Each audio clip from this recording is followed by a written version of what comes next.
Hello everyone, my name is Sabina Brennan and I am so excited to tell you about Season 4 of Superbrain.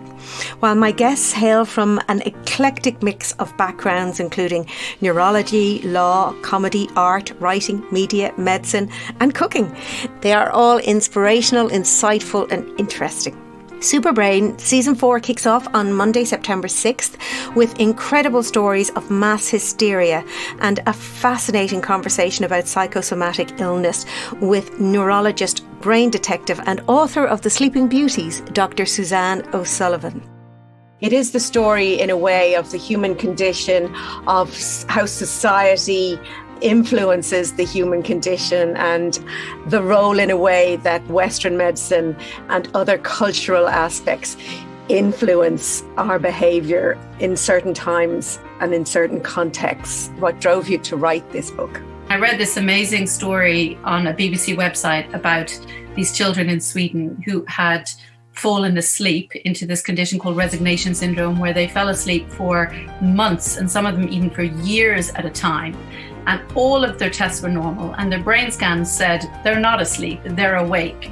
So this was clearly a psychosomatic condition because it couldn't be explained by disease. And as the more I learned about the story, the more I just saw examples of what happens to my patients, is how hard it is for people to admit that psychological suffering leads to physical suffering. And I thought, well, here we are again, we're giving mystery names and medical names and we're medicalizing social suffering. And I thought, well, that's something I need to learn more about. And so The Sleeping Beauties was born.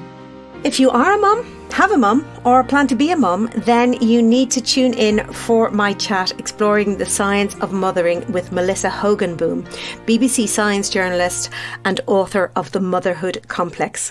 When you look at research done on traditional societies or hunter-gatherer tribes, you can see very different ways of parenting. So there's one that I really loved reading about, the Aka tribe. So the hunter-gatherers in the Central African Republic, they looked at the split of child-caring and the men were doing just as much, if not more, than the women. The women would take the babies on hunts or would just leave them behind with the men. It was the men that would get up in the night and rock the babies to sleep, and this was a real, status symbol.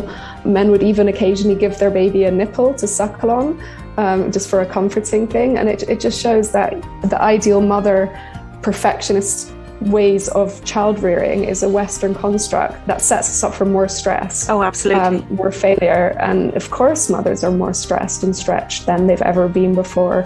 And it makes us less happy. Yeah, and it's a form of oppression, really. The Visibility Trap is a fascinating book by Dr. Mary McGill. She explores sex surveillance and social media. So on social media, this notion of visibility, you cannot make yourself visible without some degree of vulnerability. And that is because and judgment, because these places are absolutely riven with invitations to judge both yourself and other people, and often in a way that is very reactive and not at all reflective or thoughtful or anything like that. But what you get with control is very closely tied to visibility. Certain narratives of control, where we are told that these technologies give us more control over our image than ever before. And in certain respects, that is true, they do, but they also remove control in ways that are absolutely terrifying. Because while you watch the television wasn't watching you.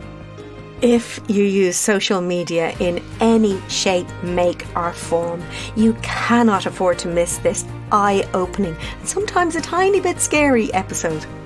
I hope you've enjoyed this little taster.